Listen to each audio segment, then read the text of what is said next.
Right, the NZB yearling sale starts today, February 15th here at Karaka. Great to catch up with George Breckon outside the Breckon tent. Firstly, mate, welcome. Thank you, appreciate that. Your debut on Campbell's Comments won't be your last one. Yeah, I don't think it will be. No, with a mop of hair like that too, I tell you. I am very envious, don't worry about that. It's not a hassle there at all.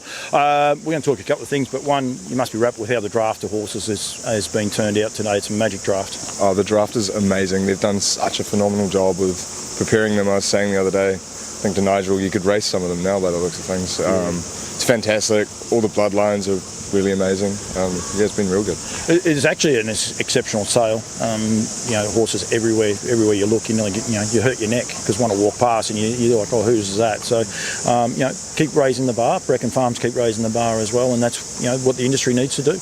Yeah, I think it's really important that everyone is successful. Like, obviously, you're competing, but you want everybody to be competing with good product, and I think that is what has happened.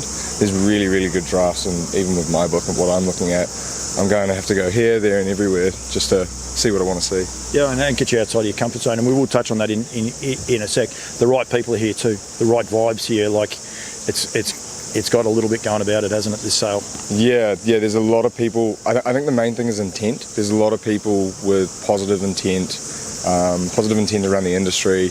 Everything's sort of firing on all cylinders at the same time. There's not one strong bit that's sort of pulling the rest of it. So, from breeding, NZB, TAB, everything that's going on seems to be really positive. We'll touch on that with the next gen being spoken about, and getting new people into the sport and younger people. You've taken the bull by the horns a little bit yourself. You've already got a few mates lined up to get involved if you can get the horse that you're after. But it must be exciting from a person. You're invested in the industry, if you like, from mum and dad, but you're also, in a way, a little bit of a fringe because you're a younger person, you're running a business and, trying to grow a business, hitting budgets. They tell me that's one of your big words. But this next gen excited you? Oh yeah, it's really excited me. I think the main thing with it, it's a great initiative, but the really cool part is that we're being able to talk about something that has happened, which for the past few years it's been, oh, no one's doing anything. Whereas this time we're going, oh, how could we make it better? It hasn't even started yet, and people are going, oh, what if we did it this way and did it that way? But it's really cool to be having the conversation about how you can improve on it rather than going around, well, what's anybody doing? What are we doing to help the industry? So it's probably a change in the mindset of the industry too, and you and I can both say this, and it doesn't matter, it's in Australia as well. People aren't knocking it. People are saying, well, maybe we need to do this or maybe we need to do that. But the actual whole concept itself, people are wrapped in. Yeah, I think it's really awesome, and it's again, intent, but it's targeted at the right things. They're trying to do something a bit different. I think it's awesome. Like, it's really good for getting those 2-year-olds up and going, and even people that sort of were in and out, they weren't too sure. Actually, what I've really enjoyed with it is when I sort of send it to my mates or whatever, there's sort of a supplementary piece that I can be like, hey, I'm targeting this. We're buying a horse. Ideally, hopefully we can have a crack at it. If we don't, it doesn't matter. But there's sort of more information I can send people, which is awesome. And it's increased stake money, increased positivity, and your mates could turn around and say, oh, George is only saying that because of Dad. But if they get in touch with, say, Tony Hurley, his son, or Johnny Dunn's son, someone like that, they say, no, there's a lot of positivity. Like anyone that's involved in the harness racing here in New Zealand, it's up. And that makes it easier then to sell, to be able to try and get more and more people invested in the sport, which is what we need.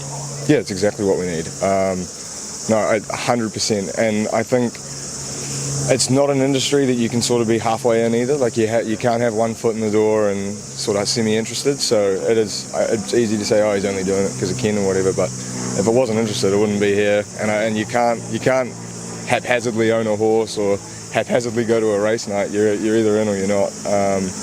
And that goes back to intent again. I think everybody is really getting fully involved, which is really, really cool for the industry. You enjoy Mum and Dad's passion? Yeah, love it. Love it. When I was growing up, when I was a kid, I wasn't too sure about it. And then I got thrusted in it with I Can Do's It and Mum and Dad being away, and I had to do the acceptance speech. And then ever since then, it's sort of just grown and grown and grown and grown to the point that I'm spending most of my weekends down in the Waikato, because why wouldn't you? You get to look at that. You get to look at that farm and go for a swim, play golf, play with the horses. It's just I love it. It's awesome. We need to sell that side of the industry. I think sometimes we lose sight of it. We worry about Auckland and Alexandra Park last night, but there is so many other facets to it. And like these sales, I've been lucky enough to be on a couple of parades. It's a journey. You get to meet people. You get to find a different side. Phil Kennard's over your shoulder there. I've had a couple of great chats with Phil. Not about what horse he's going to buy or anything, just chats. Like there is so many other sides to this industry. Plus, then you also get to meet people that can help define you, I suppose, as a person later on in life as well. Yeah, definitely. I think I was talking about it the other day. You become so friendly with all these amazing people that you forget that you can ask them questions, and not about horse racing necessarily, but I'm doing this with a business, or I'm doing this at work. How can that help? And you've got all of these essentially mentors around you that you don't really realise you're soaking up all that knowledge from. And the other cool thing is the eclecticness of people's roles, jobs outside of harness racing. Like you got Phil, who's in property, Ken's in plumbing. Half the people don't even know that Ken's in plumbing, and they're like, "Oh, is that so? The horses is what you do?" It's like, well, no, he's actually doing plumbing. And then Andrew's a plumber, and there's all sorts of different people doing different things, which is really cool because there's just so much to learn beyond the horses. Well, and you find out so many random things in life. It's really cool. I'm very fortunate that way. Like same as you, I get to access to so many people, and you'll have a chat to them, and how'd you make your money? And you find it, and you're like, what the? And it's so cool, isn't it? Oh yeah, it's so awesome. Like just talking to someone at the thoroughbreds and they're in carrots, and then ended up as honey or something like that. It's just there's all of these different things that are going on. You got people with buses, people doing trucking. So cool. George, well done. Good luck to the team at Breckon today. We'll be chatting with someone afterwards. It'll be a post-sale wrap, mate, but good luck today. Hopefully you can get a purchase or two. It might not be that easy because there is plenty of people around, which is what we want. But good luck, and hopefully you have a great sale, mate. Thank you very much. Really appreciate it. Good luck to you as well. Thanks, mate.